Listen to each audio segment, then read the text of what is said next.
तुम लोगों से हो पाएगा क्या?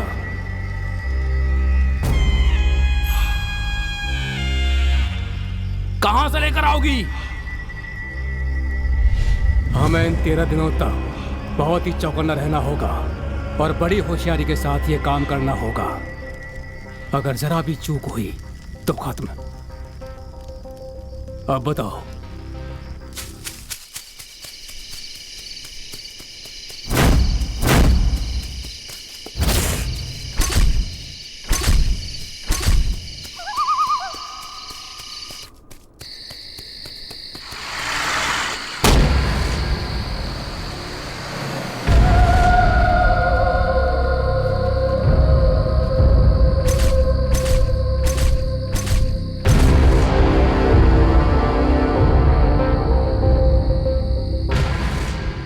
नैनम छिन्दन्ति शस्त्राणि नैनम दहति पावकः। नश्वर शरीर को भेदा जा सकता है किंतु आत्मा को नहीं, जो अमर है। उद्धरेदात्मानम नात्मानम वसादयेत। अपनी मन की शक्ति के माध्यम से अपने आप को ऊपर उठाएं। अब से कई वर्षों पहले चरक सुश्रुत वाग्भट, जो आयुर्वेद के महर्षि माने जाते हैं, प्राणियों के जन्म मरण के विषय में चर्चा करते समय एक शिष्य ने उनसे प्रश्न पूछा कि जीवन और मृत्यु, इन दोनों के बीच क्या अंतर है। तब आचार्य ने उत्तर देते हुए कहा कि यदि प्रत्येक प्राणी के देह में एक चेतन धातु हो तो वो जीवित, और यदि ना हो तो मृत कहलाता है। फिर वो शिष्य पूछता है कि ये चेतन धातु क्या है, तो आचार्य बताते हैं कि वो परमात्मा का एक हिस्सा है जो किसी को नजर नहीं आता, और उसी को हम आत्मा कहते हैं। आत्मा शरीर के हृदय वाले भाग में होती है, ऐसा सुश्रुत आचार्य का मानना है। भगवत गीता में श्री कृष्ण कहते हैं, वासांसी जीर्णानि यथा विहाय नवानि गृह्णाति नरो पराणि तथा शरीरानि विहाय जीर्णानि अन्यानि संयाति नवानि देहि। जिस प्रकार मनुष्य पुराने वस्त्रों का त्याग कर नए वस्त्र धारण करता है, उसी प्रकार आत्मा भी वृद्ध शरीर को त्याग कर नया शरीर धारण करती है। जब आत्मा की मनोकामना पूर्ण होती है तो वो अपने मूल स्थान परमात्मा से मिल जाती है, अर्थात मोक्ष की प्राप्ति होती है। और यदि उनकी मनोकामना पूर्ण नहीं हुई तो वो मृत्यु की अग्नि में जलती रहती है। गरुड़ पुराण के अनुसार आत्मा की संख्या 13 मानी गई है। जैसे कि 13 मिनट आत्मा को शरीर से बाहर आने के लिए 13 मिनट का समय लगता है, 13 घंटे आत्मा अपने शरीर को खोने के कारण 13 घंटे तक तड़पती है। 13 दिन आत्मा अपनी अंतिम इच्छा पूरी करने के लिए अपने सगे संबंधियों के इर्द गिर्द घूमती है। 13 महीने, इस समय में आत्मा के पुनर्जन्म की प्रक्रिया शुरू हो जाती है, और 13 साल आत्मा प्रेत आत्मा बनकर सजा भुगतती है। पुराण के अनुसार आत्मा के लिए शुरू के 13 दिन अत्यंत कठिन होते हैं। और साथ में गरुड़ पुराण में ये बात भी लिखी है कि देह से निकलते ही आत्मा देह की बाईं ओर आकर बैठती है और 13 घंटों तक अपने देह के साथ ही रहती है। अपने संबंधियों को रोने से मना करती है, किंतु उसकी आवाज किसी के कानों में नहीं पहुंचती। देह पर जब कोई आकर हार चढ़ाता है तो आत्मा, जिस देह ने मुझे आश्रय दिया था, तूने उस पर हार चढ़ाकर उसका सम्मान किया है, बोलकर उस इंसान से गले मिलती है। ये पता चलने पर कि उसे उसका स्पर्श अनुभव नहीं हो रहा है, आत्मा दुखी होकर देह की बाईं ओर आकर बैठ जाती है। इसीलिए सभी धर्मों में पार्थिव शरीर के बाईं ओर ही उनके सगे संबंधियों को बिठाया जाता है। देह को घर से ले जाते समय उस दुखी आत्मा के कारण घर वालों पर कोई संकट ना आए, घर में दीप जलाया जाता है, क्योंकि अव्याप्त आत्माओं को रोकने की शक्ति केवल अग्निदेव में होती है। पुराणों के अनुसार वो आत्मा अपनी अंतिम इच्छा बताने के लिए 13 दिनों तक अपने सगे संबंधियों के इर्द गिर्द घूमती रहती है। ऐसी ही एक आत्मा के 13 दिनों के सफर की ये एक कहानी है।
ओहो दीपू,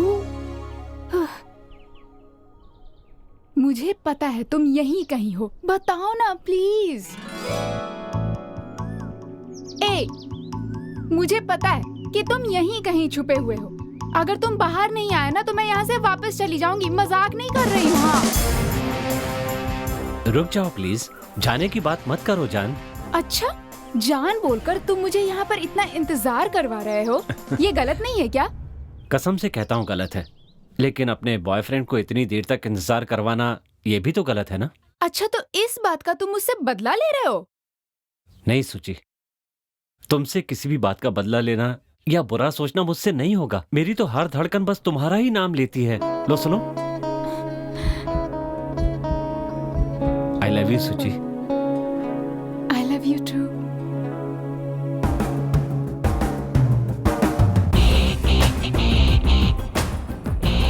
नमस्कार।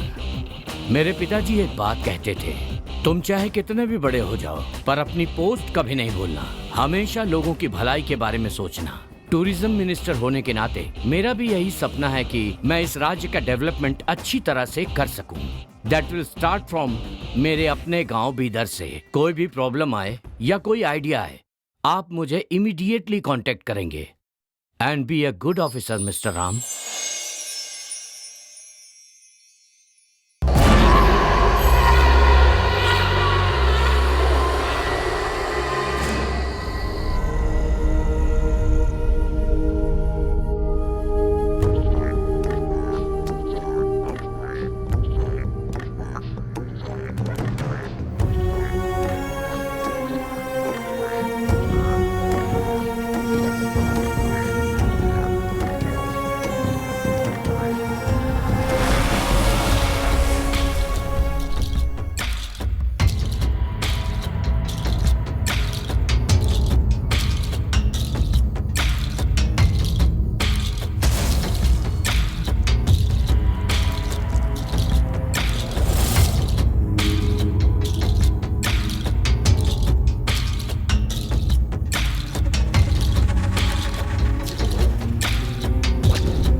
कौन है?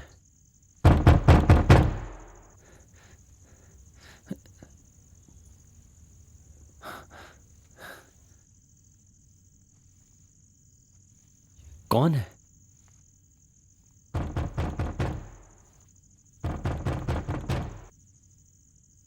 कौन होगा?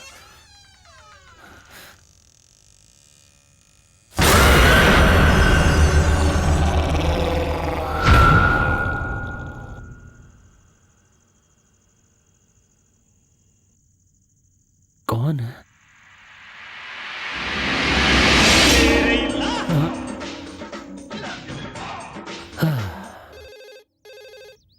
Hello. This is Jai Bhavani Tours and Travels. Yeah. Shashi from AV Development speaking. Tell me, sir. Our delegate Mr. Ramanujam will arrive to be there today morning. Okay, sir. From Hyderabad at 10:30 Okay. by Mumbai Express. So could you please arrange a vehicle for him? Okay, sure, sir. Can you please send his details, sir? Okay, I'll share the details through email. And please ensure to do the needful. Okay, sir. I'll make it with pleasure. Thank you so much for choosing Jai Bhavani Tours and Travels. Thank you. Thank you, sir.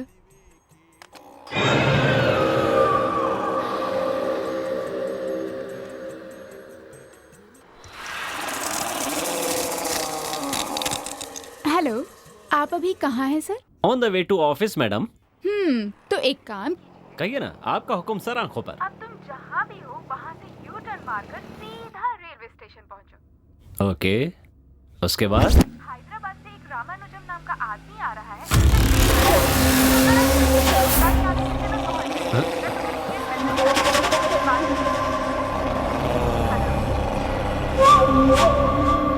Hello, मेरी आवाज आ रही है?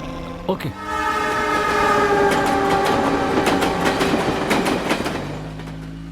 गाड़ी मिली ना sir? हाँ अभी मिली, मैं आ रहा हूँ। वैसे मेरे स्टेटस के हिसाब से बहुत छोटी गाड़ी है, अगर बड़ी गाड़ी होती तो ज्यादा अच्छा होता। It's a very small city, no problem. Be on the line. Okay sir. मैं मीटिंग के लिए जा रहा हूँ, तो क्या तुम लोगों ने मुझे कोटेशन भेजा है? जरा इंक्वायरी करो। अभी बता दो सर। Sorry sir. अरे अरे अरे, अबे तू पीकर चला रहा है क्या? थोड़ा ऐसा चलाना यार, मुझे कोई जल्दी नहीं है। जी sir. Hello hello hello hello. हाँ क्या हुआ भाई?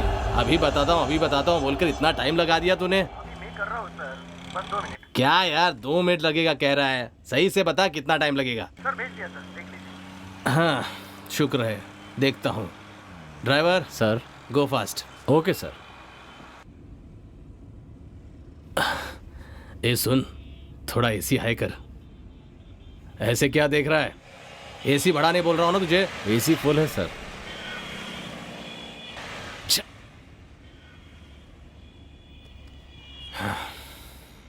यहाँ रोड भी बेकार है और कार भी बेकार है, नेटवर्क भी नहीं है।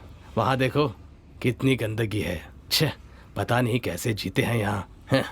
कार की कांच धोते हो या नहीं? हैं? तू पिया है क्या? मैनर्स नहीं सिखाई है क्या?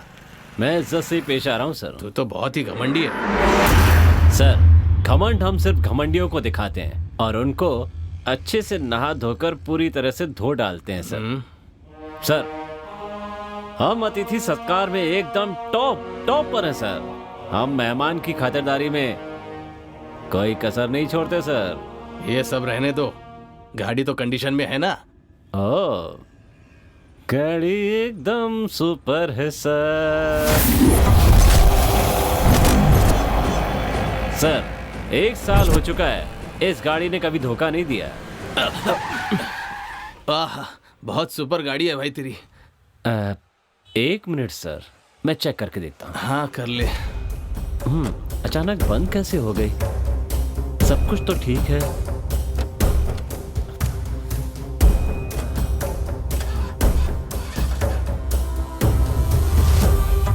सर, बस 2 मिनट सर, मैं ठीक कर दूंगा। हाँ जल्दी कर।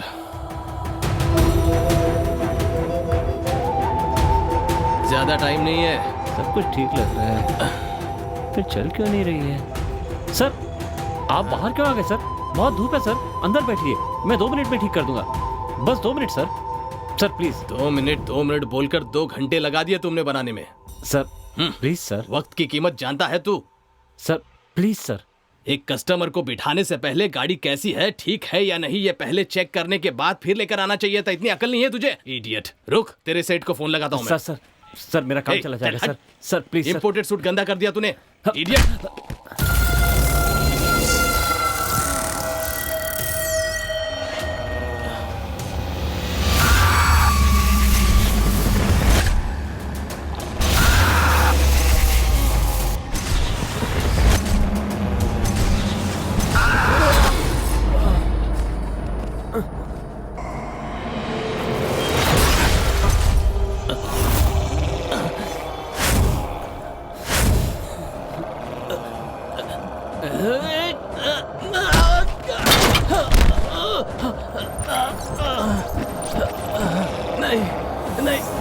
नहीं, छोड़ो मुझे। नहीं, मत मारो। अरे क्या कर रहे हो?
हुआ सर?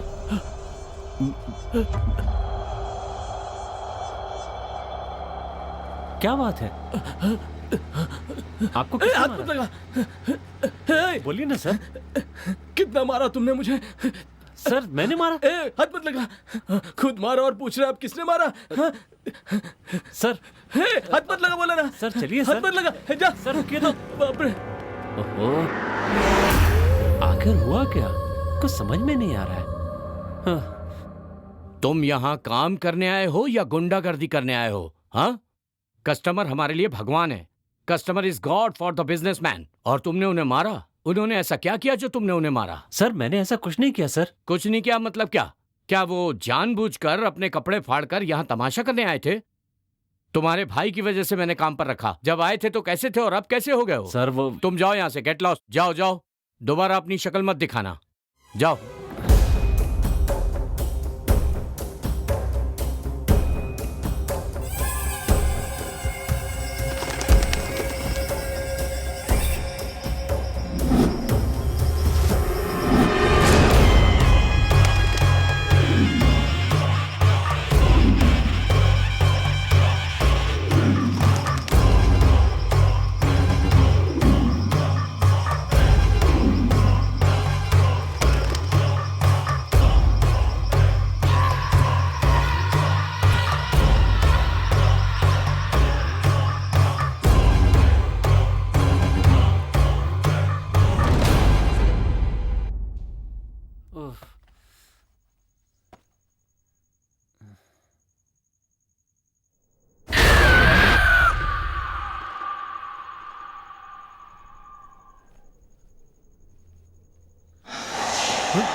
दिखाई नहीं देता? मरना क्या तुझे? चल साइड हट। चल मरने के लिए हमारा ही ट्रक मिला था क्या तुझे? हाँ? अरे सुनाई नहीं दे रहा? ओ भाई सुनो चल हट। भाई मैं हटो। तो गाड़ी चला दूंगा तुझ पे। अरे क्या सोच रहा है? चल। कहाँ से चले आते? जा जा। आप चलिए गाड़ी चलिए।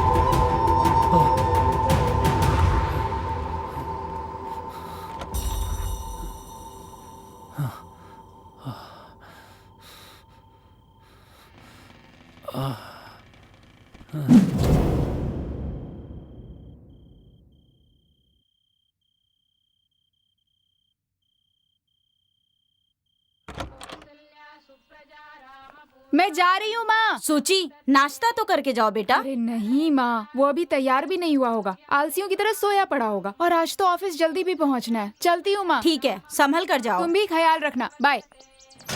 दीपू,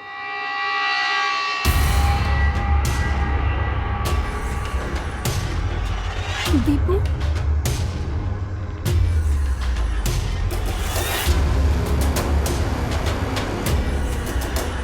अरे क्या हुआ दीपू?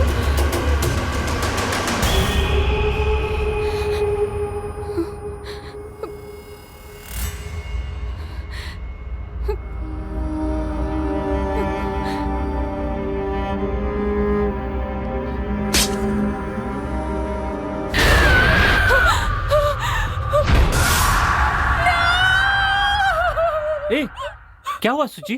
चिल्ला क्यों रही हो? वो यहाँ पे ओह, कॉकरोच देख लिया? बैचलर के घर में कॉकरोच वगैरह, बाथरूम में गंदा अंडरवियर, ये सब तो कॉमन चीजें यार। मैं तो डरपोक हूं ही, तुम तो मुझसे भी ज्यादा डरपोक हो। तुम्हें तो पता ही होगा, कल जिस फंक्शन में जा रहा हूं वहां पर एक हीरो आने वाला है और मेरा बॉस मुझे बहुत पसंद करता है। कभी कभी चिल्लाता है पर वापस बुला लेता है ना? हाँ। हे, तुम इतनी खामोश क्यों? अब उनके बारे में सोचने का टाइम नहीं है, चलो देर हो रही है।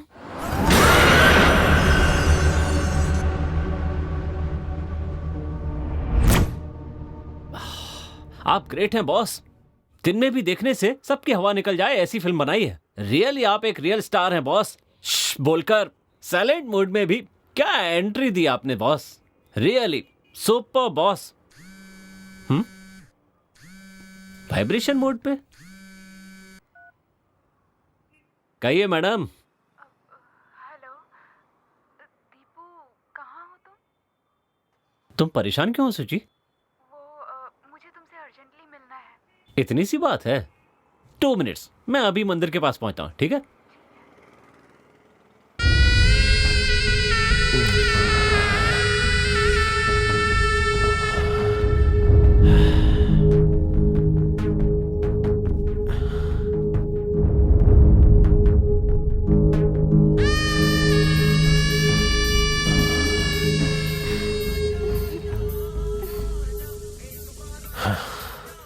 ओह, बॉस का फोन।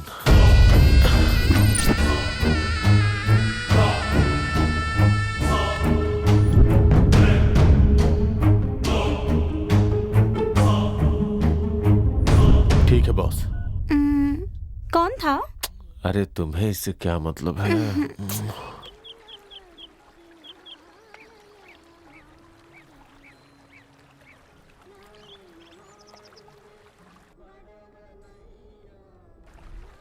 क्या हुआ सच्ची, तुम बोल क्यों नहीं रही हो?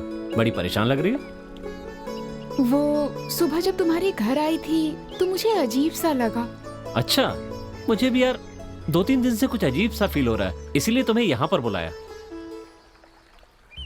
अच्छा, कल फंक्शन कहाँ है? वहीं बीदर फोर्ट में। फोर्ट में है?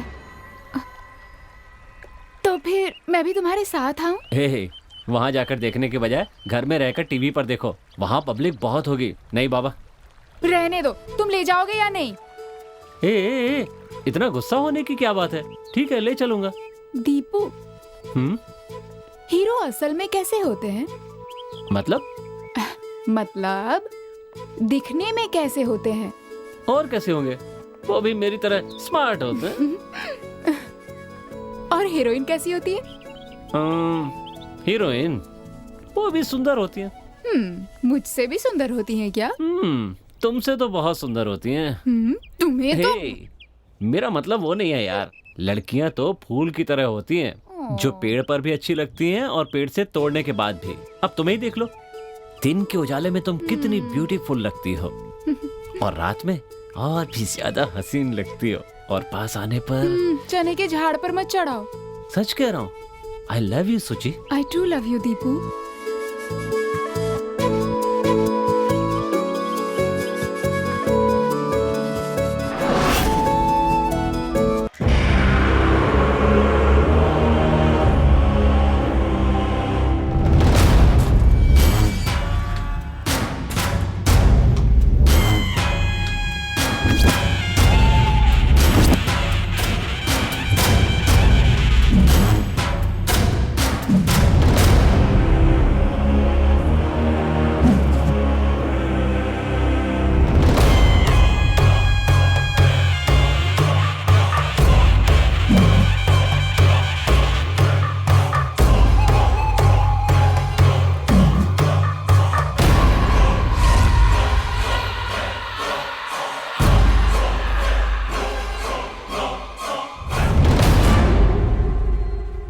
सुची, तुम्हारे लिए खाना लेकर आऊं क्या? मैं फंक्शन में खा कर आई हूँ, तुमने खाया? हाँ मैंने खा लिया, लेकिन तुम ऐसे ही मत सोना, एक गिलास दूध पी लेना। ठीक।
Hello,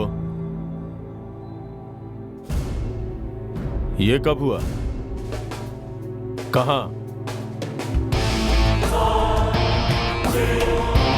okay.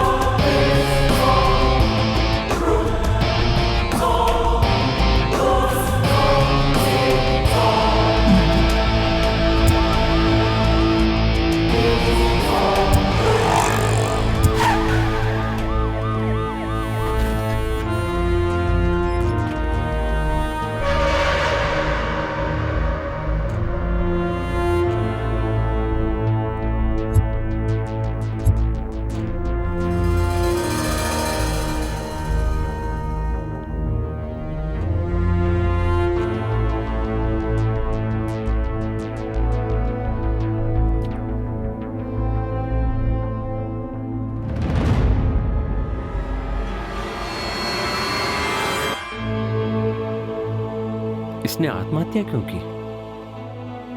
जिसने मुझे फोन किया था उसे बुलाया क्या? हाँ सर, वो आ गया है। बुलाओ उसे। पवन सर, वो आ गया। नमस्ते सर। बॉडी को पोस्टमार्टम के लिए भेज दो। जी सर। और रिपोर्ट लेके थाने आ जाना। ठीक है सर। और इसका फोन नंबर भी ले लो। Okay sir. इंक्वायरी के लिए इसे बुला लेना। ठीक है सर। आज सुबह रामेश्वरम नाम की एक कॉलोनी में एक व्यक्ति ने खुद को फांसी लगाकर अपनी जान दे दी और बताया जा रहा है कि ये हत्या भी हो सकती है। इस मामले को लेकर पुलिस इंक्वायरी भी शुरू हो गई है और इस जगह की तलाशी भी हो चुकी है। एक पड़ोसी से पूछने पर पता चला है कि वो मरने वाले व्यक्ति का नाम उदय है और वो तरकारी बेचता था। कैमरामैन सुरेश के साथ कार्तिक। खुदा हाफिज पंडित। तुमने खबर सुनी क्या रफीक? हाँ, खबर सुनी मैंने। उसके लिए इतना टेंशन काहे को ले रहे हो तुम? पहले अपना काम निपटाओ। लेकिन रफीक, कल मैंने आगे की बात आगे सोचेंगे। फोन रखता हूँ। खुदा हाफिज। रफीक, रफीक।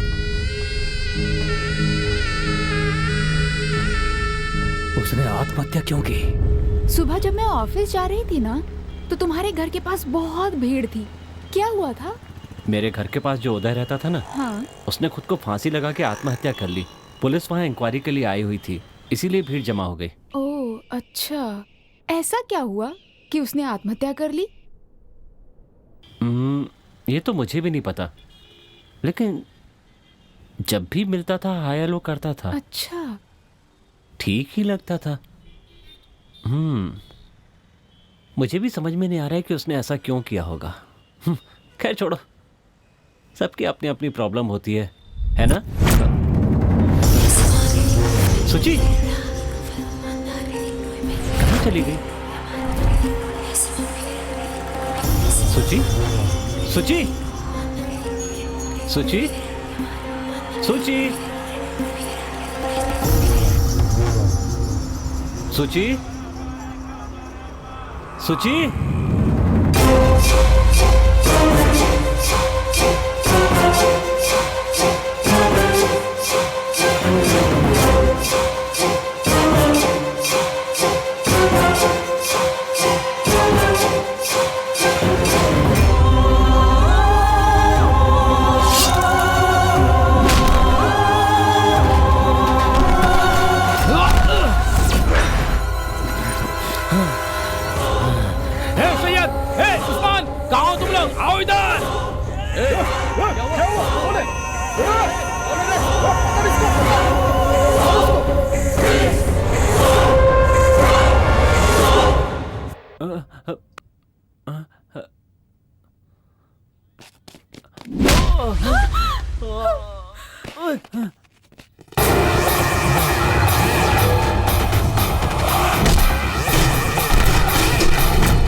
दिमाग खराब हो गया है तुम्हारा? तुम्हें पता भी है तुमने किससे पंगा लिया और किसको मारा है? क्या हुआ है सूची? वो कितना खतरनाक है तुम्हें पता भी है? अगर वो चाहे ना तो वो हमें यूं चुटकियों में खत्म कर सकता है, समझे? ऐसे आदमी को उसी के एरिया में जाकर मारा। हे भगवान, मैंने रिक्वेस्ट की इसीलिए उन्होंने छोड़ भी दिया, नहीं तो तुम तो गए थे। अच्छा, तुम तो झगड़े का नाम सुनकर ही भाग जाते थे, फिर अचानक तुम्हें क्या हो गया? ऐसा क्यों किया तुमने? अरे मैंने कुछ नहीं किया सूची, मेरी समझ में नहीं आ रहा तुम कह क्या रही हो। इतना सब कुछ करके तुम कह रहे हो तुमने कुछ नहीं किया? अरे अगर तुम्हें कुछ हो जाता तो? पर क्या हुआ है बताओ तो। तुम नहीं समझोगी, छोड़ो ना माँ। अच्छा, मैं तो छोटी बच्ची हूँ ना? ये यहाँ पुतले की तरह बैठा हुआ है और तुम हो कि पागलों की तरह बड़बड़ बड़बड़ करती जा रही हो। यस करेक्ट, मैं पागल हो गई हूँ। तुम सही कह रही हो माँ, अब समझ गई। इसे कहाँ लेकर जाना चाहिए? चलो मेरे साथ।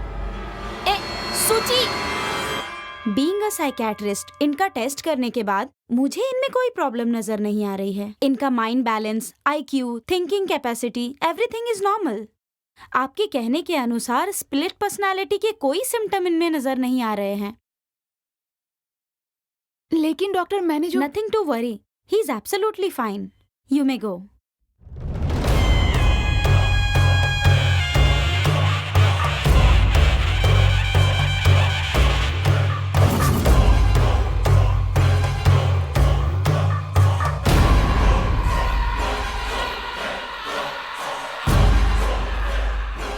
और कितने दिन ऐसे ढूंढते रहेंगे हम लोग? अब उनके दिमाग का दही हो रहा है, जल्दी खोजो सर।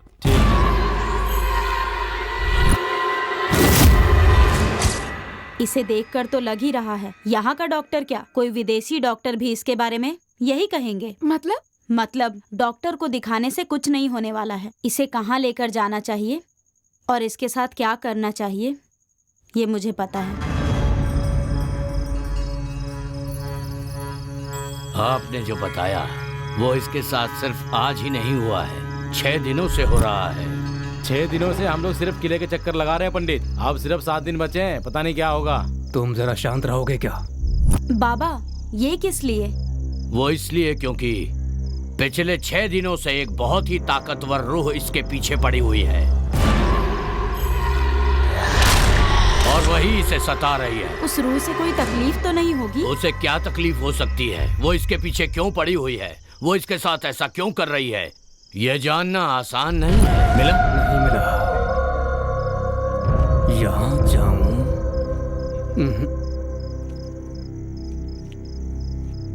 या यहाँ? मुझे मिल क्यों नहीं पा रहा है? हाँ, यहीं कहीं है। सिर्फ यही नहीं, चाहे कहीं भी जाओ, उसका राज कभी जान नहीं पाओगे।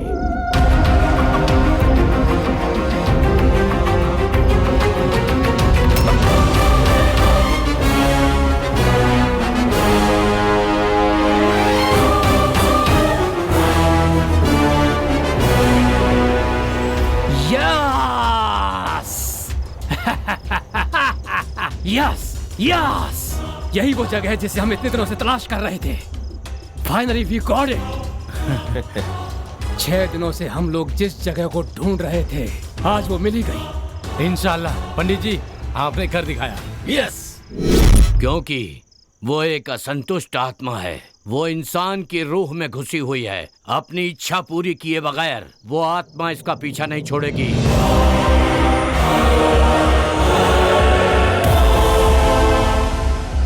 13 दिनों तक वो इसके साथ रहेगी।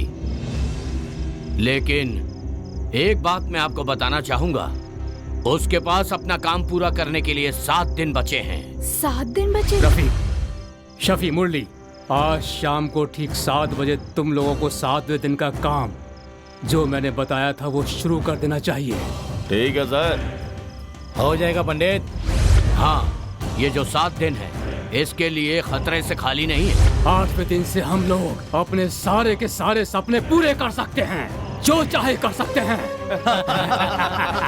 बट हमें ये 7 दिन बहुत ही चौकन्ना रहना होगा। लेकिन आपको आगे 7 दिनों तक इसका बहुत ख्याल रखना पड़ेगा।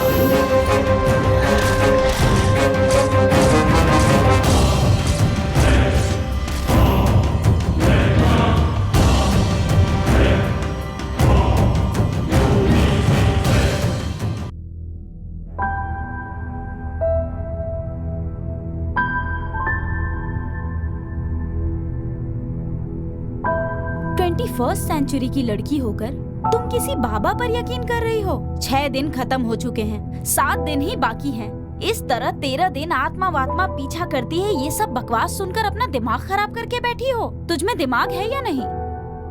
मार्केट में जो मैंने अपनी आंखों से देखा, अगर वो नहीं देखती तो मैं इतना परेशान नहीं होती। और उस दिन उस हैदराबाद की क्लाइंट ने इसके बारे में कंप्लेन भी की, पर मैंने नहीं माना। इनफैक्ट बॉस को भी मैंने कन्विंस कर लिया, लेकिन पता नहीं क्यों मुझे कल से उसके बारे में बहुत डर लग रहा है। देख सूची, it may be a psychic vibration. उसके लिए इतना अपसेट मत हो। हमने साइकियाट्रिस्ट से भी कंसल्ट किया, उसने कहा सब कुछ नॉर्मल है। अगर कोई किसी लड़की को छेड़े तो ये स्वाभाविक है कि उसका बॉयफ्रेंड अपनी आंखों के सामने ये सब कुछ सहन नहीं करेगा। और ऐसे में अगर जिन लोगों ने तुम्हें छेड़ा उसको उसने बुरी तरीके से मारा, तो इसमें उसने गलत क्या किया? तुम एजुकेटेड होकर भी ये सब सोच रही हो। अगर भगवान जैसी पॉजिटिव एनर्जी हो सकती है तो शैतान जैसी नेगेटिव एनर्जी नहीं हो सकती? मुझे बहुत डर लग रहा है ज्योति, कहीं मैं उसे खो ना दूं।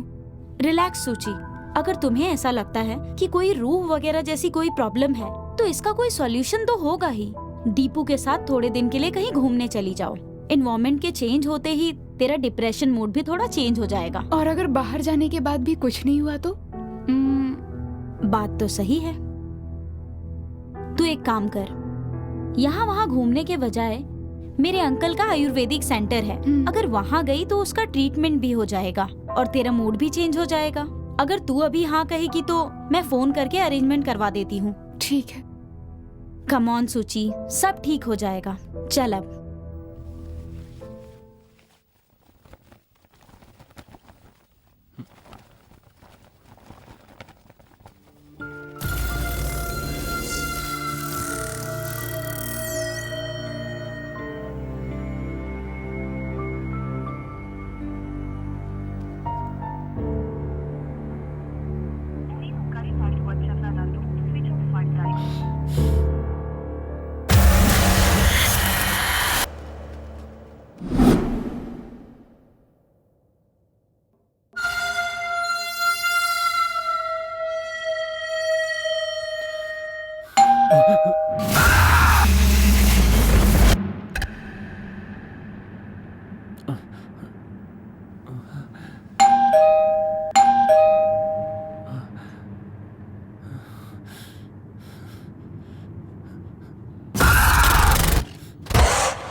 तुम हो? क्या हुआ दीपू, तुम इतने डरे हुए क्यों हो? क्या बताऊं सुची, दरवाजे की घंटी भी बजती है तो खोलने में डर लगता है मुझे।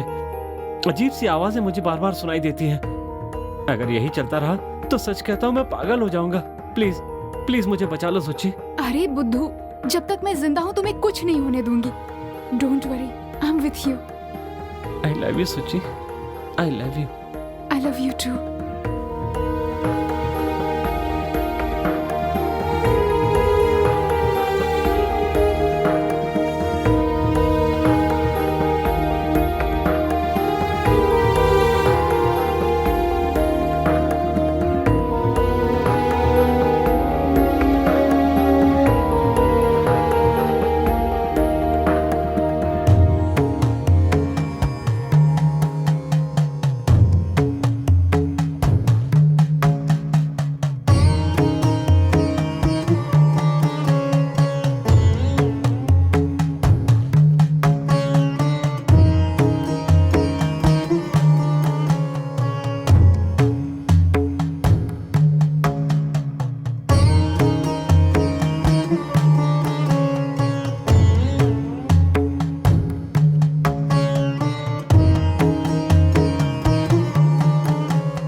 बेटा दीपू।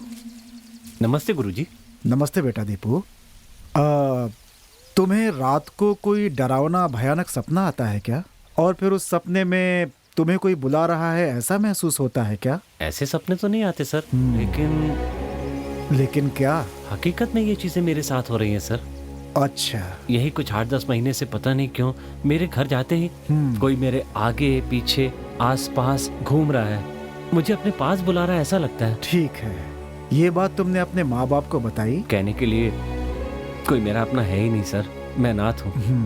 ओ माफ करना मुझे। माँ बाप तो नहीं है, लेकिन मेरा एक बहुत अच्छा फ्रेंड है जिसने मुझे हमेशा एक भाई की तरह संभाला है। उसे बता सकता था पर वो 10 दिन पहले चेन्नई गया हुआ है। ठीक है, बढ़िया। क्या तुम्हें प्रेत, भूत, आत्मा, पुनर्जन्म, इन चीजों में विश्वास है क्या? सर वो ठीक है, चलो मेरे साथ।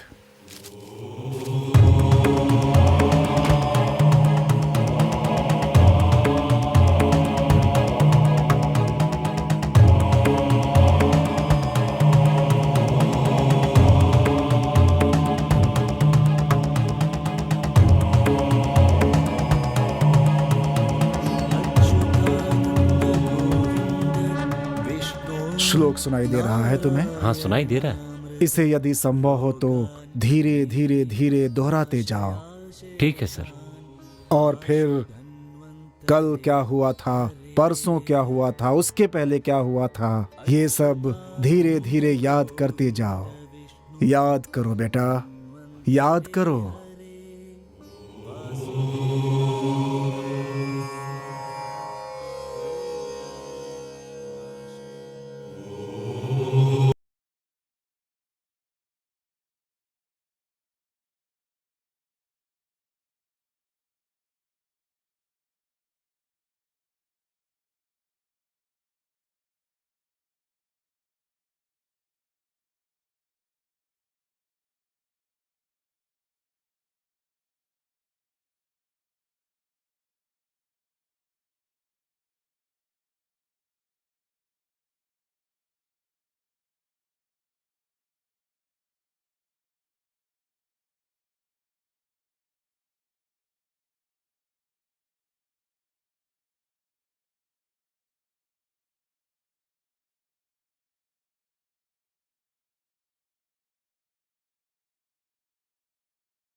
बीदर के नवाब का काम लाजवाब है।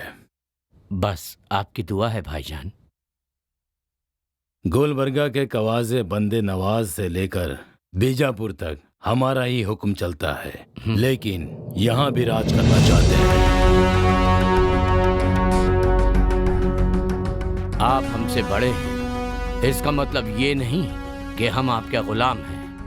मेरे कहने का मतलब गुलामी नहीं है। बस कह दिया ना, शहंशाह अब आगे एक लफ्ज भी नहीं सुनेंगे। गुस्ताखी माफ हो जनाब। बीदर शहंशाह की आन है, शान है। अगर यहाँ किसी ने कदम भी रखा ना तो उसे चीर के रख देंगे, क्योंकि यह किला शहंशाह की जान है। और इस तरह से हैदराबाद प्रांत के नवाब और बीदर प्रांत के नवाब दोनों रिश्ते में सगे भाई होने के बावजूद अधिकार के लोभ ने उनके बीच एक बहुत बड़ी दीवार खड़ी कर दी। एक साधारण सेनापति ने मुझसे ऐसी बात की ये सोचकर हैदराबाद के नवाब को अपमान महसूस होता है और वो अपने राज्य में लौट जाते हैं। इस सेनापति की खुददारी देखकर बीदर के नवाब को खुशी तो बहुत होती है, लेकिन एक तरफ संबंध और दूसरी तरफ अधिकार, इन बंधनों में बंध कर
मैं नहीं बल्कि तुझे मारकर सुल्तान बनकर दिखाऊंगा।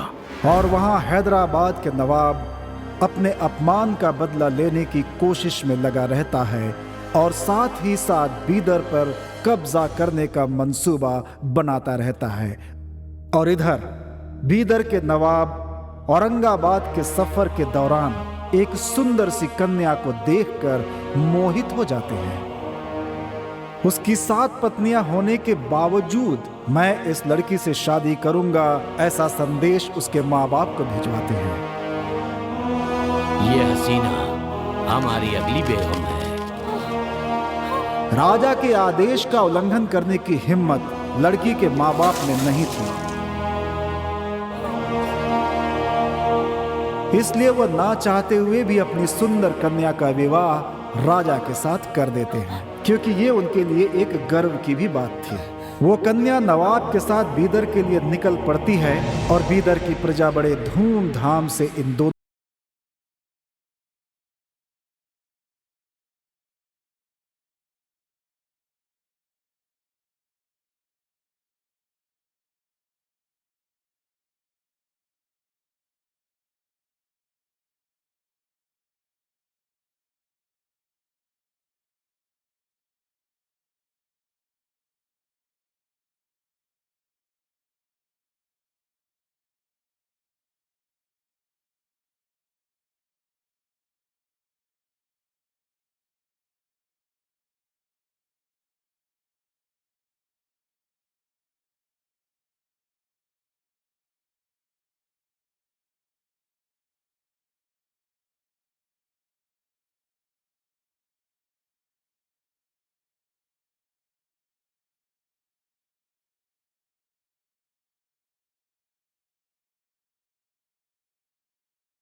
अंगारों पर चलने वाले पैर मखमल के बिस्तर पर हैं, लेकिन आपके चेहरे का बेगमी ताज कहाँ खो गया जानसीन? जनाब, आपसे क्या छुपाना। मैं नहीं चाहती थी कि मैं किसी की बेनाम बेगम बनूं या 8वीं हसीना बनूं। मैं तो अपने दिल में पनाह देने वाले एक दिलदार को चाहती थी। बस माफ कीजिए जनाब।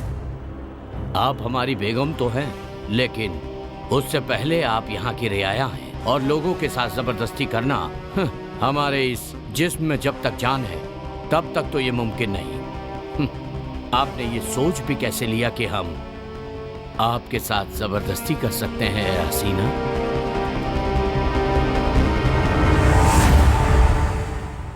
एक बात सुन लीजिए, आपके दिल में अपनी जगह बनाने के बाद ही मिलेंगे।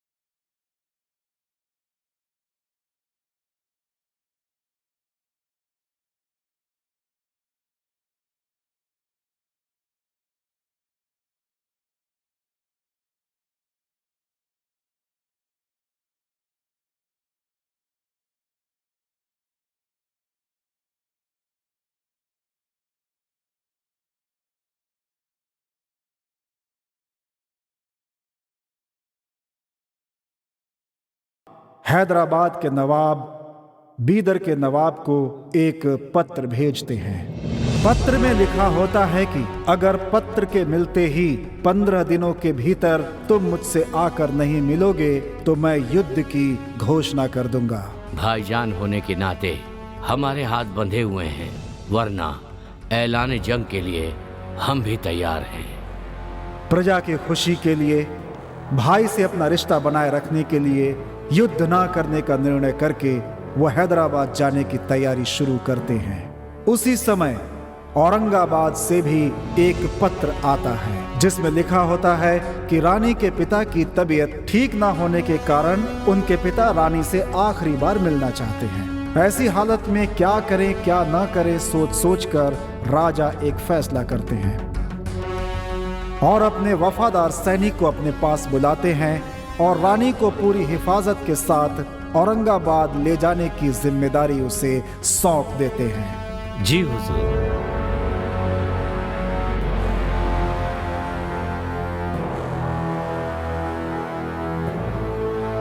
या खुदा, ये किस इम्तिहान में फंसा दिया है तूने।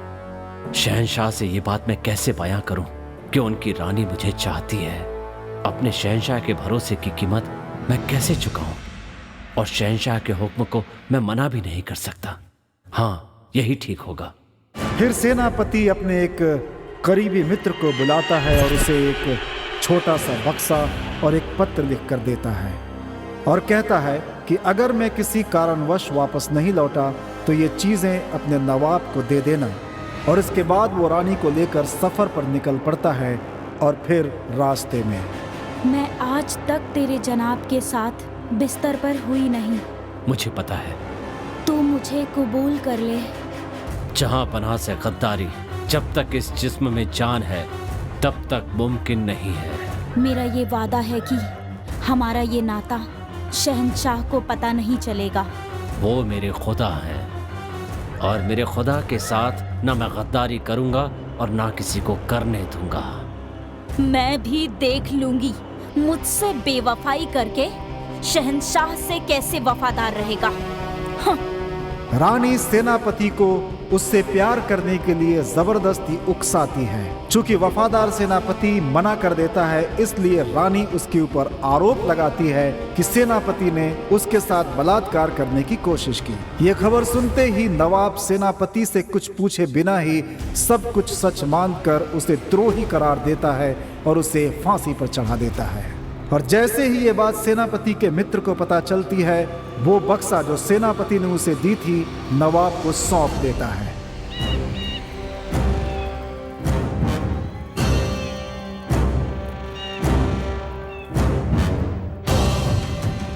ऐ मेरे खुदा, मुझे माफ करना।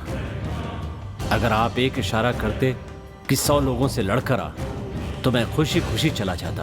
अपनी जान की बाजी लगाकर मैं दुश्मनों को मार गिराता या उनके हाथों आपकी खातिर अपनी जान दे देता। मगर आपने एक बहुत मुश्किल काम सौंपा, आपकी बेगम को मेरे साथ भेज दिया। अफसोस की बात यह है कि आपकी बेगम आपको नहीं बल्कि मुझे चाहती है।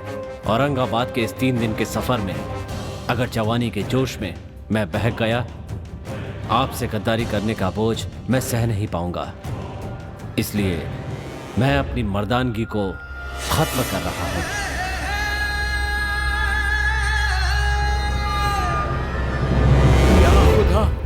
ये कैसी गलती हो गई मुझसे।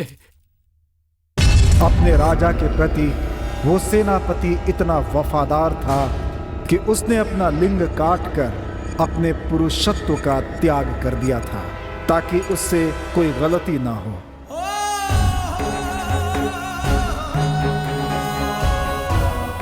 नवाब को जब इस सच्चाई का पता चलता है तो नवाब क्रोध में आकर रानी को भी फांसी पर चढ़ा देते हैं।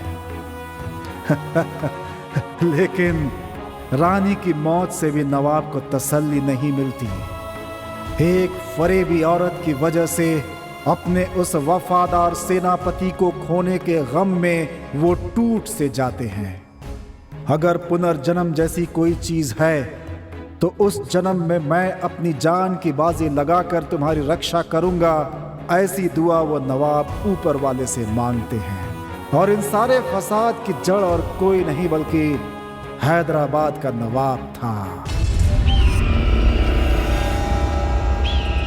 औरंगाबाद से मैंने ही एक हसीन लड़की को तेरे पास भेजा।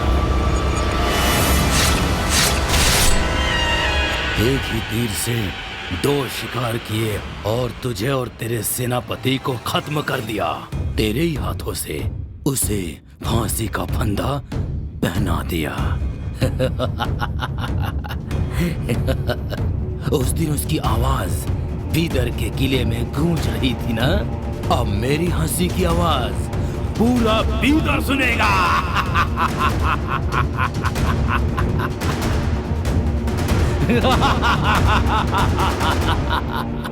वो सेनापति और कोई नहीं, तुम ही हो। क्यों दीपू, तुम्हें आश्चर्य हो रहा है ना? बिल्कुल आश्चर्य होने वाली बात ही है, क्योंकि ये एक सच है। तुम्हारे पिछले जन्म की कहानी मुझे कैसे पता चली, यही सोच रहे हो ना? हाँ, यही तो आयुर्वेद है। ये कोई सामान्य वस्तु नहीं है, बहुत ही पुरानी, बहुत ही पवित्र जीवन का विज्ञान है। जब मैं तुमसे पहली बार मिला तभी मैंने तुम्हारी समस्याओं के बारे में सोचना शुरू कर दिया था। फिर मुझे पता चला कि पिछले 10 दिनों से एक अत्यंत ही अज्ञात शक्ति, एक पवित्र आत्मा तुम्हारे चारों ओर मंडरा रही है। मंत्रों के उच्चारण से उस आत्मा से मैं संपर्क करने की कोशिश करता रहा। हाँ, मुझे सफलता मिल गई। इस प्रयोग से मुझे जो पता चला है कि जो तुम्हारा पीछा कर रही है वो राजा की आत्मा है। पिछले जन्म में निर्दोष होने के बावजूद तुम्हें फांसी पर चढ़ाने की जो उसने भूल की, उसकी वजह से वो पश्चाताप की आग में जल रहा है और प्रायश्चित के लिए ही इस जन्म में तुम्हारा पीछा कर रहा है। इतने दिनों से वो आत्मा तुम्हारी रक्षा कर रही है, इसीलिए पिछले 10 दिनों से तुम्हारे साथ ऐसा हो रहा है। वो आत्मा तुम्हें डराने के लिए नहीं और ना ही तुम्हें परेशान करने के लिए तुम्हारा पीछा कर रही है, बल्कि तुम्हें बचाना चाहती है। उसे सिर्फ 13 दिनों का ही समय मिला है, जिसमें से 10 दिन बीत चुके हैं। अब उसके पास सिर्फ 3 दिन ही बचे हुए हैं। तुम्हारे ऊपर जब भी किसी प्रकार का संकट आ रहा है, वो हर बार अपने तरीके से बचाने की कोशिश कर रही है। अब तुम्हें खतरा किससे है, वो तुम्हें कैसे बचा रही है, ये सब मैं नहीं जानता, लेकिन वो आत्मा तुम्हें कुछ बताना चाहती है, लेकिन तुम उससे डर रहे हो, इसीलिए वो चुप है। अगर वो प्रेत आत्मा होती तो तुम्हारे साथ कठोरता से पेश आती, या फिर तुम्हें जिन लोगों से खतरा है वो उनके ऊपर हमला करती। लेकिन ये एक पवित्र आत्मा है, लगभग परमात्मा का ही रूप। वो किसी का बुरा चाह ही नहीं सकती, वो तो हमेशा सबका भला ही चाहती है, लेकिन सबका सीधा उसके साथ संबंध बनना संभव नहीं है। साधारण व्यक्ति तो उसके बारे में सोच ही नहीं सकता, क्योंकि जानते हो, साधारण व्यक्ति की बुद्धि उसके पास तक पहुंच ही नहीं सकती सच्चे लोगों के सिवा। समझ गए? 3, 8, 8, 5, 13 पुष्या। हाँ, आज से तीसरे दिन शाम को पुष्य नक्षत्र शाम को ठीक 7 बजे अगर उससे बात करने का प्रयास करेंगे तो वो भी तुम्हारे साथ बात करने का प्रयास करेगी। ये कुल 13 मिनट का समय होता है। अगर तुम्हारे ऊपर कोई संकट मंडरा रहा है तो वो तुम्हें उसे बचाने की कोशिश करेगी। सच कह रहा हूँ, अगर अब भी तुमने उसे जवाब नहीं दिया तो तुम्हारी मदद कोई नहीं कर सकता, समझे? डरो मत, हिम्मत से काम लो, उसकी भावनाओं को समझो, वो तुम्हारी मदद करना चाहती है। चलो बहादुर बच्चे, चलो।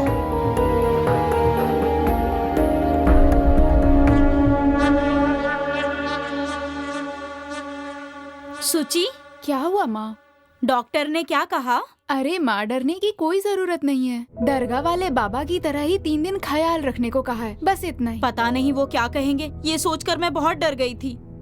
मैं कुछ नहीं चाहती, बस तुम दोनों खुश रहो, मेरे लिए इतना काफी है। बस तुम दोनों की शादी करवा दूंगी तो मेरी जिम्मेदारी खत्म हो जाएगी और तुम लोगों की नई जिंदगी शुरू हो जाएगी। क्या पता क्या शुरुआत होगी। क्या कहा? कुछ नहीं, शादी आराम से होगी ना। शादी आराम से ही करेंगे, लेकिन जल्द से जल्द मंगनी कर लेते हैं। तुम लोगों के आने से पहले मैंने पंडित जी से बात करके रखी है। कल का दिन बहुत शुभ है, उन्होंने कहा कल ही मंगनी करवा लो। कल ही? अरे इतनी भी क्या जल्दी है माँ? बेटा ये सब मैं नहीं जानती, मैं जो कह रही हूँ वो करो। हमेशा तुम्हारी ही जिद नहीं चलेगी। कल का दिन ही शुभ है ऐसा उन्होंने कहा है। उनका कहना है कल अगर मंगनी हुई तो शादी के बाद भी तुम दोनों सुखी रहोगे। ये लो। लेकिन माँ, लेकिन वेकिन कुछ नहीं सुनने वाली। कल हर हाल में मंगनी होकर रहेगी, बस। तुम्हारा क्या कहना है दीपू? हाँ।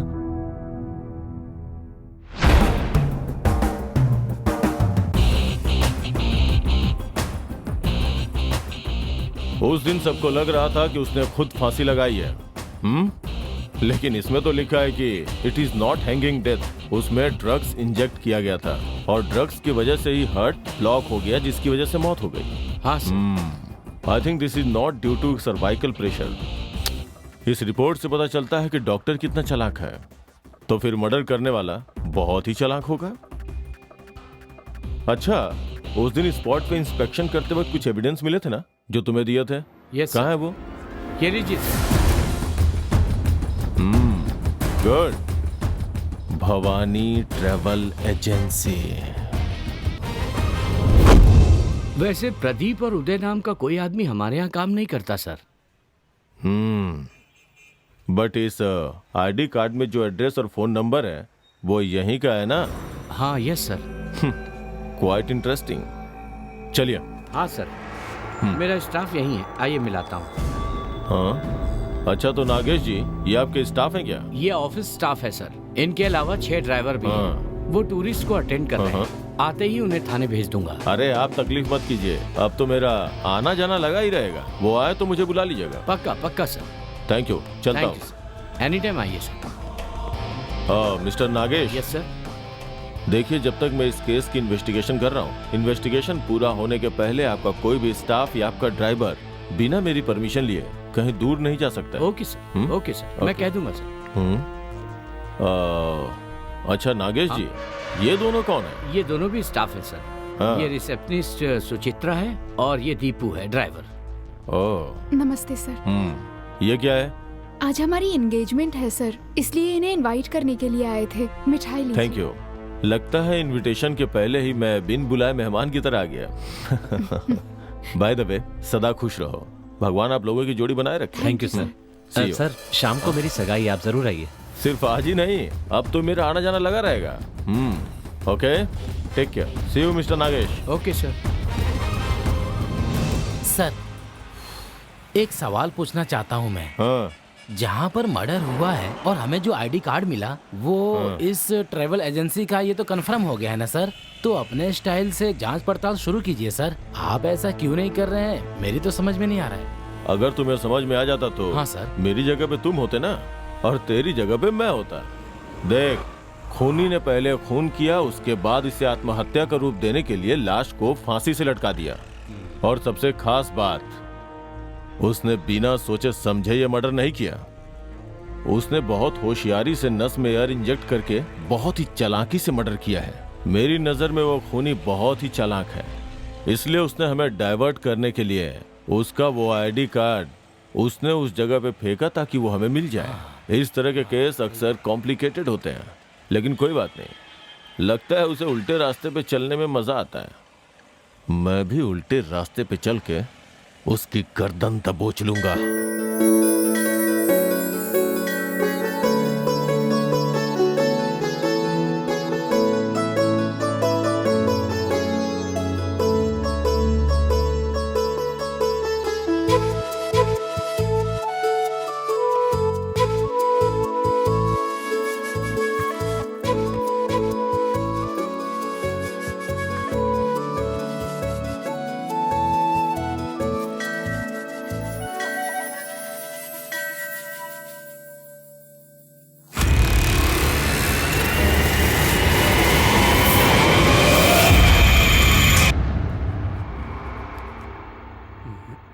मेरे हिसाब से यहीं कहीं होना चाहिए।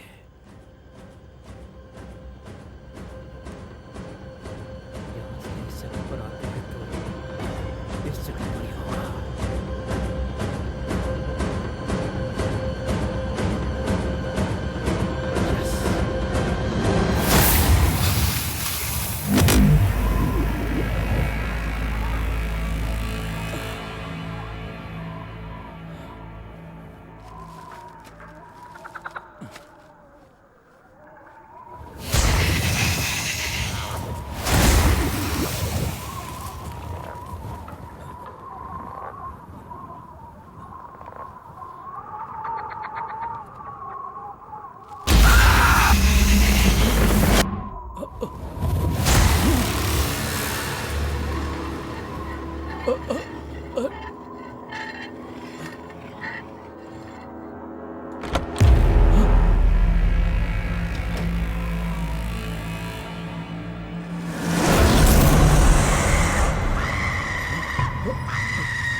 तुम्हें वहां जाने की क्या जरूरत थी? क्योंकि वो हमारे बार का रेगुलर कस्टमर था सर, और उस दिन फर्स्ट टाइम नहीं, उससे पहले भी कई बार ड्रिंक्स मंगवाया था सर उन्होंने, और सुबह जाकर मैं उनसे पैसे कलेक्ट करता था। उस दिन भी गया था सर। अच्छा, ये बताओ, रात को जब तुम ड्रिंक्स लेकर गए थे तब वो घर पे अकेला था क्या? हाँ, एक आदमी और था सर। उसे पहले कभी देखा था क्या? नहीं सर, पहले तो कभी नहीं देखा, लेकिन अब मैं उसे पहचान सकता हूँ सर। हाँ, गुड। उसके घर के पास कोई मेडिकल स्टोर है क्या? मेन रोड के पास एक है सर। ओके, तुम नीचे जाओ, मैं आता हूँ। Okay sir.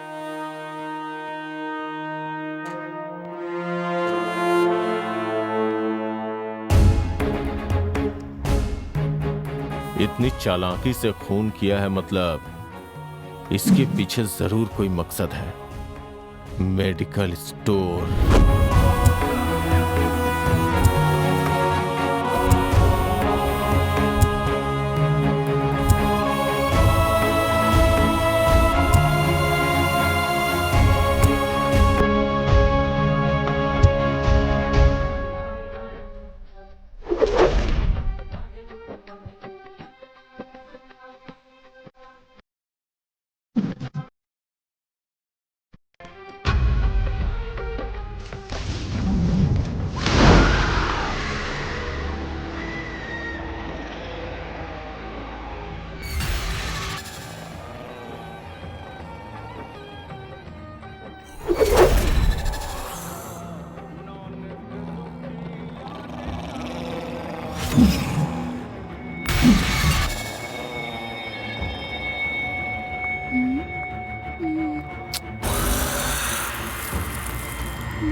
कहाँ चला गया ये?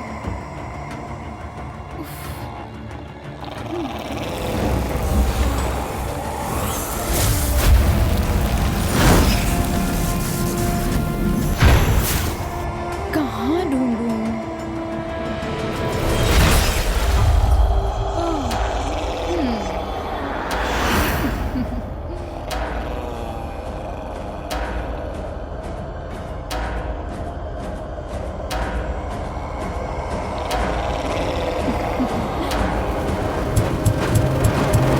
क्या हुआ साहब, आपको किस ख्याल में डूबे हुए हैं? नहीं, कुछ नहीं। उस डॉक्टर ने जो कहा अगर वो सच हुआ तो?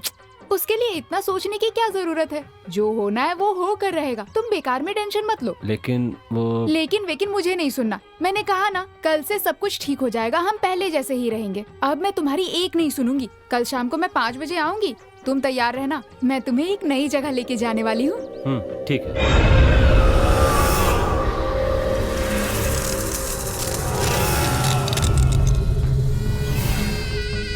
खबर पता चली क्या रफीक भाई?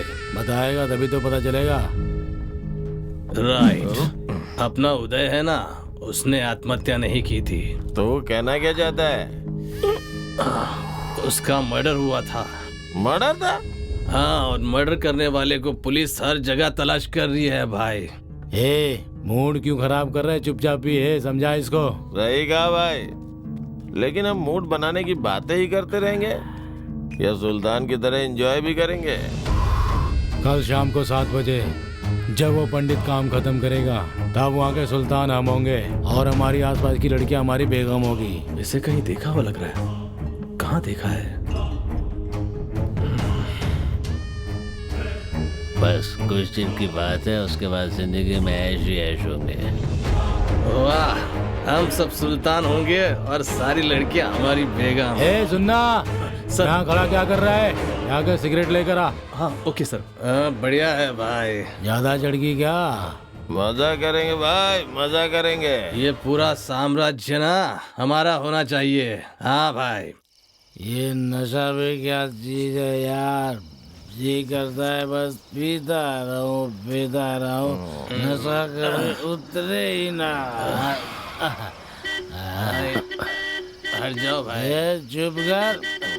क्यों बजा रहा है तो इतनी तेज? भाई साहब, क्या है? थोड़ी देर के लिए गाड़ी हटा लीजिए ना, मैं निकल जाऊंगा यहाँ से। नहीं जाने दिया तो? रोड तेरे बाप का है क्या? क्या? तो क्या मैं ऐसा बोलूं भाई? कौन है बे? RTO officer? ये बस अपना पुराना यार है। तेरे को तो उसी दिन मार देने वाला था, लेकिन तेरी किस्मत सही थी। क्या बोलूं बेटा, अगर तुझे मारा ना तो मेरा ही लॉस होगा, इसलिए छोड़ दिया। क्या रे, ये तेरी लवर है क्या? वाह, ये तो डांसर है। इधर आओ। क्या हुआ भाई? ये देखो हमारी रात की रानी इधर बैठी है। क्या लग रही है यार? हेलो हेलो हेलो, ये सब क्या हो रहा है भाई? पहले सीधे तो खड़े हो जाओ। ज्यादा सियाना मत बन, इसे छोड़ और दफा हो जा। चल, बिहार में मिलेगा तू, समझा?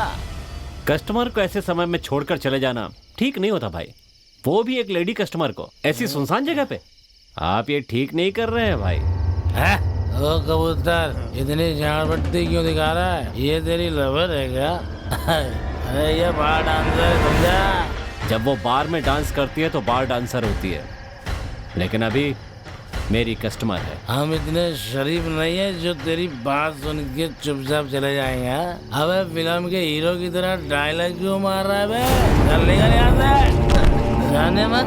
अरे बाहर आओ। मेरे पास पता ना।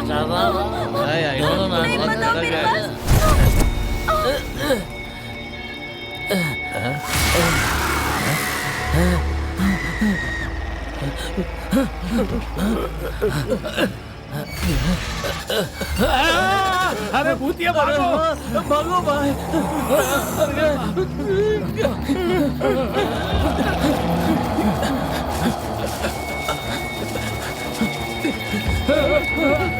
भागो भाई, क्या कर रहे हो? उठो भाई, बचाओ बचाओ।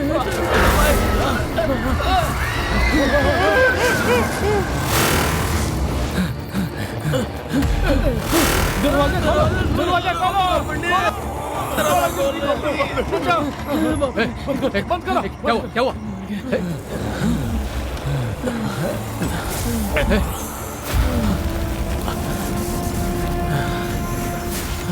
क्या हुआ? शफी, मुरली, रफीक, क्या हुआ? पहले दरवाजा बंद करो, दरवाजा बंद करो, बंद करो। बंद कर दिया है, पहले ये बताओ क्या हुआ? वो कोई पीछे से आकर मेरे को मारा। फिर गला दबाने लगा। किसी तरह जान बचाकर मैं भाग कर आया। तुम कैसे भी करके मुझे बचा लो पंडित। मुझे मालूम था कि ऐसा जरूर कुछ होगा। जानते हो क्यों?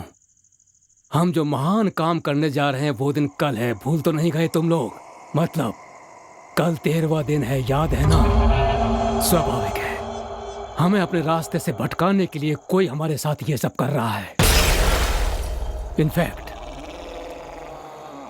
कल मुझे भी ऐसा ही कुछ महसूस हुआ था। पंडित, कहीं उदय के साथ भी ऐसा ही कुछ हो सकता है। सर, हमारे साथ भी कुछ बुरा हुआ तो? शफी, अगर हम ऐसे ही डरते रहेंगे तो कुछ भी हासिल नहीं कर पाएंगे। पहले अपने काम को अंजाम देने के बारे में सोचो। विश्वास रखो तुम लोग, कल ही उस काम को अंजाम देते हैं। बाद में एक तांत्रिक से मैं बात करके देखूंगा। अगर कोई हमारे पीछे जादू टोना करवा रहा है तो हम पर उसका प्रभाव ना पड़े, ऐसा कोई एक रास्ता मैं जरूर निकाल लूंगा। हाँ, ऐसा ही कुछ कीजिए सर। हाँ, जल्दी करो पंडित। हाँ, तुम लोग धीरज रखो। कल की तैयारी हो गई ना रफीक? सब कुछ रेडी है पंडित जी, आपने जो जो कहा है वो सब कर दिया है। गुड, तो काम हो जाएगा ना? बिल्कुल पंडित जी। ठीक है।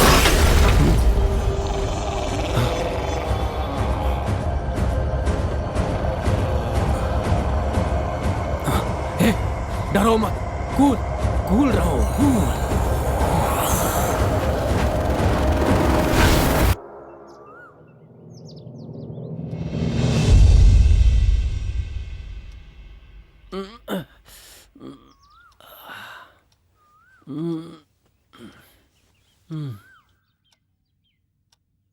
डॉक्टर ने कहा था कि आज शाम को 7 बजे मेरे ऊपर मुसीबत आएगी। मतलब सिर्फ 13 घंटे बचे हैं। ये कुल 13 मिनट का समय होता है। अगर तुम्हारे ऊपर कोई संकट मंडरा रहा है तो वो तुम्हें उसे बचाने की कोशिश करेगी, लेकिन आपको आगे 7 दिनों तक इसका बहुत ख्याल रखना पड़ेगा। अगर उससे बात करने का प्रयास करेंगे तो वो भी तुम्हारे साथ बात करने का प्रयास करेगी।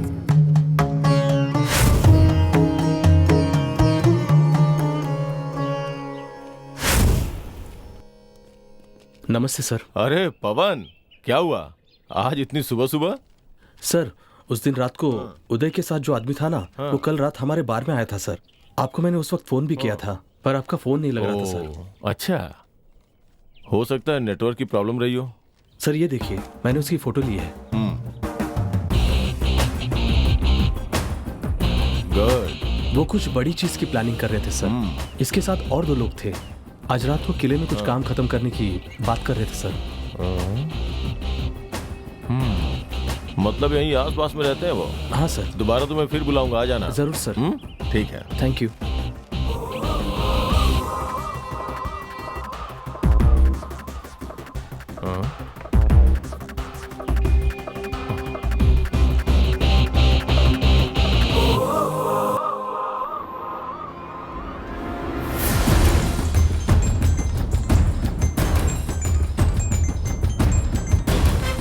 हाँ बोलो राम। सर, मुझे मिली इंफॉर्मेशन के मुताबिक आज शाम में 7 बजे किले में कुछ होने वाला है सर। अच्छा, अगर मेरा शक सही निकला तो मुझे और पुलिस फोर्स की जरूरत पड़ेगी सर।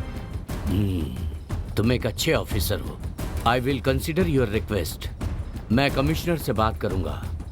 पहले तुम ये पता लगाओ कि वहाँ क्या इनलीगल एक्टिविटीज चल रही है, तब तक रिस्क तुम्हारा है। Yes sir. Be careful. Thank you sir. Okay. Good morning. अरे गुड मॉर्निंग अपने बाजू में रखिए, हमने अपनी तरफ से सारी तैयारी कर ली है। आपकी तैयारी हो गई है नहीं, आप बताइए। ओह, तैयारी हो गई है। किसी को हमारे बारे में पता चला ना तो हम सबकी कहानी खत्म हो जाएगी। अब तक जैसा मेंटेन करते आए ना वैसे ही मेंटेन करना होगा। फिक्र मत करो रफीक, सब कुछ आराम से हो जाएगा। इंशाअल्लाह ऐसा ही हो जनाब।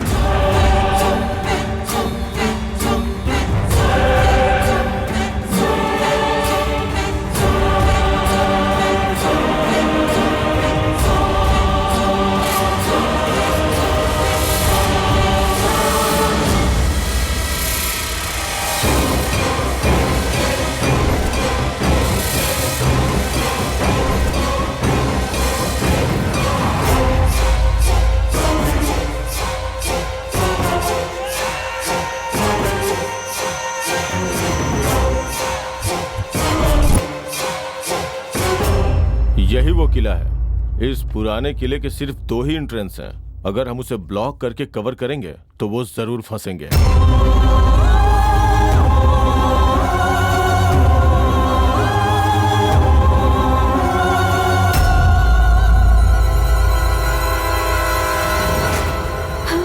थक गए।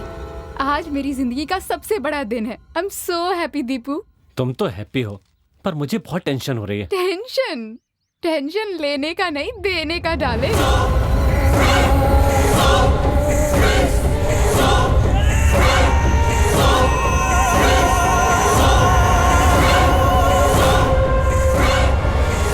सब ठीक हो जाएगा, चलो चलते हैं।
देर हो रही है, वो आने वाले हैं ना?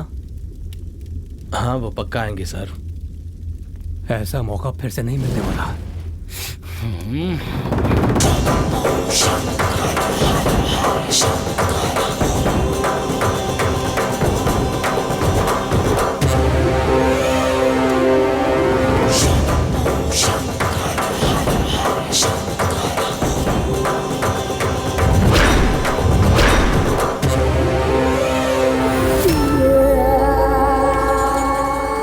ये सब क्या है सची? मुझे यहाँ पर क्यों लेकर आई हो? सब पता चल जाएगा।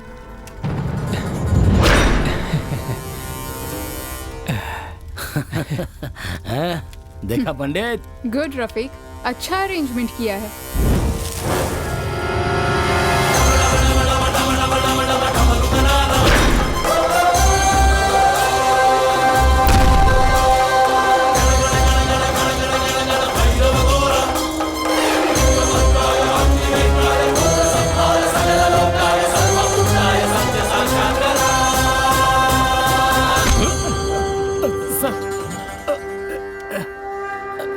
क्या हो रहा है यहाँ यहाँ पे? सर मेरे दोस्त के शरीर से भूत भगा रहे हैं सर। ओ, तू उसका भूत भगा रहा है? मैं तेरा भूत भगाऊंगा। मैंने क्या किया सर? क्या किया है? ये भूत क्या नहीं किया है, सब पता चलेगा। सर वो क्या है ना कि ये पूजा उसी के लिए चल रही है। चुप, बिना किसी सबूत के कोई बात नहीं करता ये राम गोपाल राव। पता उदय कौन है ये तू अच्छी तरह जानता है ना? वो जो आत्महत्या करके मरा, मैं उसे जानता हूँ सर। झूठ मत बोल। मैं झूठ नहीं बोल रहा हूँ सर। वो मेरे भाई जैसा था सर। बोलो ना पंडित जी। वो क्या बोलेंगे? तूने ही उसका खून किया, उसे फांसी से लटकाया और फिर आत्महत्या बोल के अफवाह फैला दी। तूने उसे क्यों मारा सीधी तरह से बता दे। कुछ नहीं किया। अगर सच नहीं बताया तो यहीं पे इनकाउंटर कर दूंगा। सर बताता हूँ सर। बोल।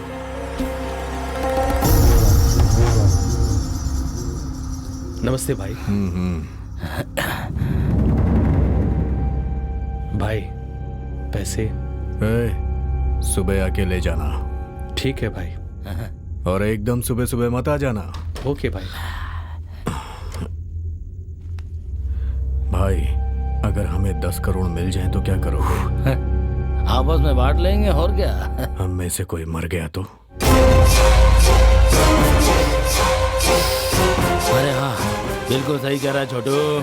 अबे साले, मेरे दिमाग में एक आइडिया है तेरे लिए। हाँ, मरने के लिए पैदा हुआ है। हाँ, तू ना मेरे भाई जैसा है। तुझे बिना दर्द दिए तेरी जान लूंगा। सभी लोग इंजेक्शन से दवा देते हैं और मैं तुझे हवा का इंजेक्शन दूंगा, है ना? बस हो गया मेरे भाई, हो गया। चैन से मरेगा, चैन से। तेरा आइडिया तेरे काम में ही गया, मर गया।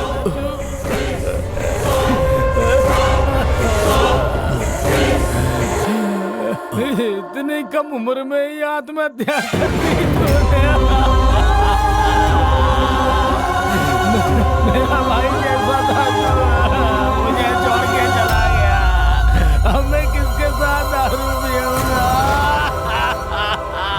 नस में एयर इंजेक्ट करता है, बहुत बड़ा डॉक्टर है क्या?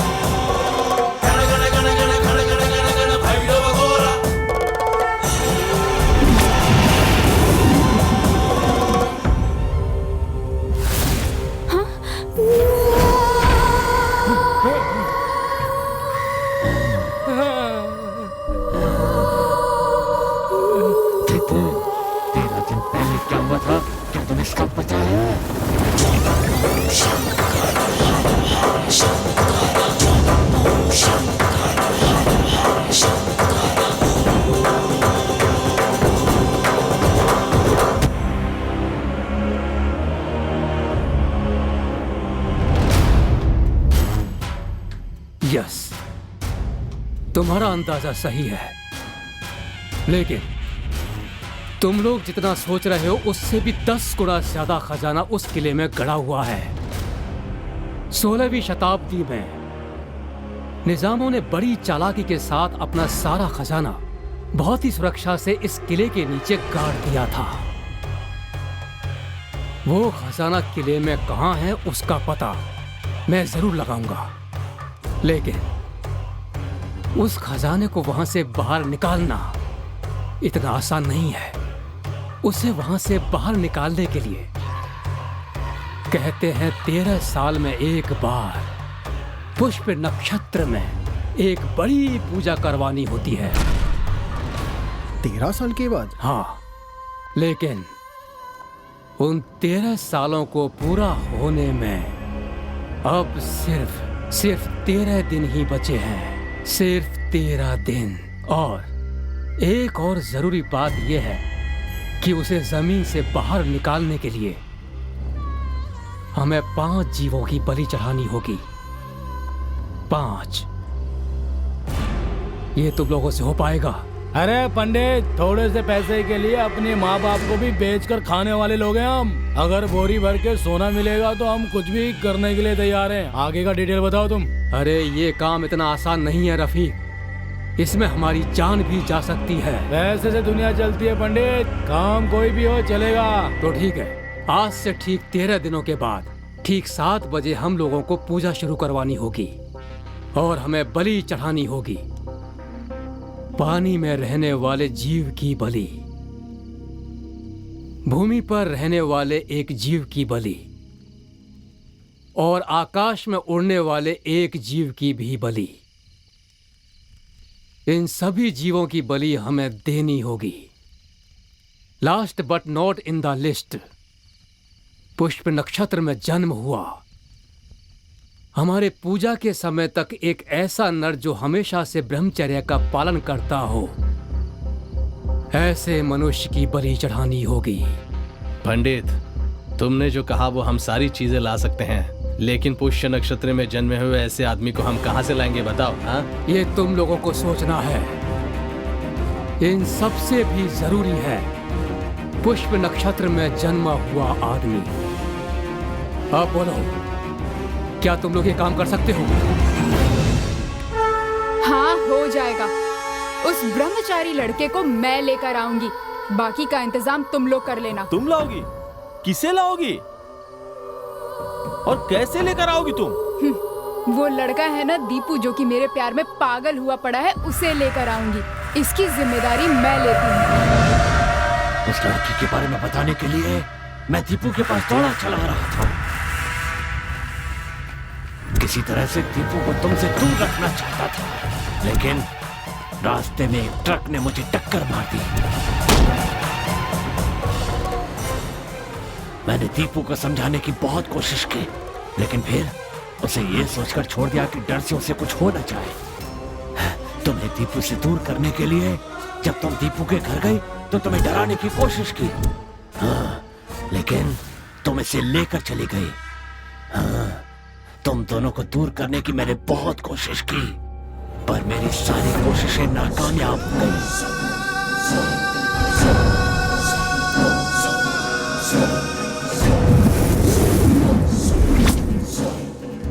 तुम ड्रामा कर रहे हो या सच कह रहे हो ये मैं नहीं जानती, बट यस, मैं तुम्हारी बलि चढ़ाने के लिए यहाँ लेकर आई हूँ। इतना ही नहीं, इतने दिनों तक तुमसे प्यार का नाटक तुम्हें यहाँ लाने के लिए ही किया मैंने। तुम्हें लगा तुमसे प्यार करती थी।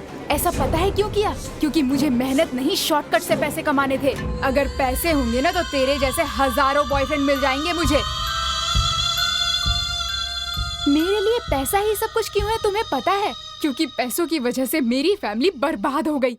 कर्जदारों का कर्ज न चुका पाने की वजह से मेरे पिताजी ने आत्महत्या कर ली। उन्होंने ये तक नहीं सोचा कि उनकी 2 छोटी बेटियां हैं। अब कैसे रहेंगे हम लोग? क्या किया ये आपने? उसी दिन मैंने डिसाइड कर लिया कि कुछ भी करूंगी, पर लाइफ में बहुत सारा पैसा कमा कर रहूंगी। और तभी मुझे इस किले के खजाने के बारे में पता चला।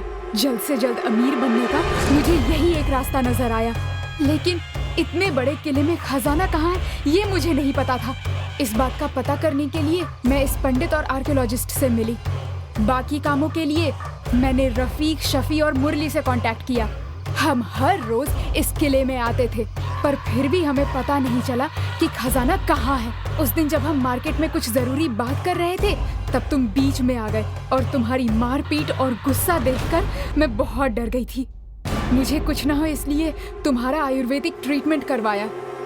इतना ही नहीं, मुझे तुम पसंद नहीं थे, फिर भी मैंने तुम्हारे साथ एंगेजमेंट की।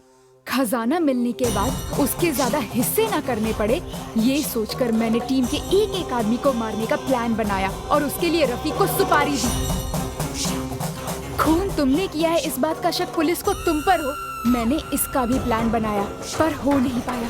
अरे पंडित जी, आप अपनी पूजा शुरू करिए ना।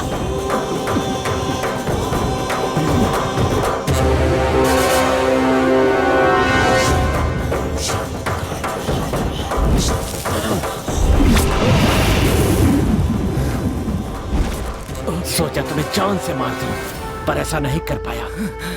ये पूजा न कर पाया, इसलिए मैंने इसे भी डराने की बहुत कोशिश की, पर इसने भी नहीं माना। मेरा कोई काम पूरा नहीं हुआ। इसे डराने से कुछ नहीं होगा ये सोचकर मैंने इसका पीछा छोड़ दिया। फिर इसके पास गया। उस दिन 11वें दिन मैंने इसे डराने की कोशिश की, लेकिन ये कोशिश भी नाकामयाब हुई।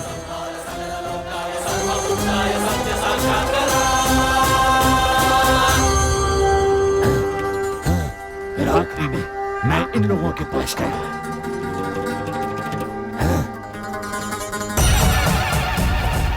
ये लोग राक्षस है सर, राक्षस है। मेरे दीपू को इन लोगों से बचा लीजिए सर। सर प्लीज सर, किसी तरह मेरे दीपू को इनसे बचा लीजिए सर। प्लीज सर बचा लीजिए सर, प्लीज सर, यही मेरी आखिरी इच्छा है sir.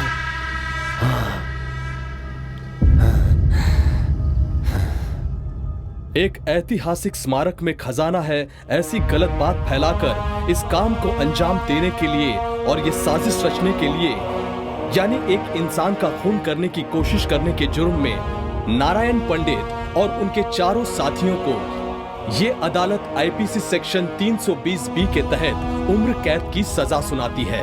The court is dismissed. जब आत्मा की मनोकामना पूर्ण होती है तो वो अपने मूल स्थान परमात्मा में मिल जाती है, अर्थात उसे मोक्ष प्राप्त होता है। और अगर मनोकामना पूर्ण ना हो तो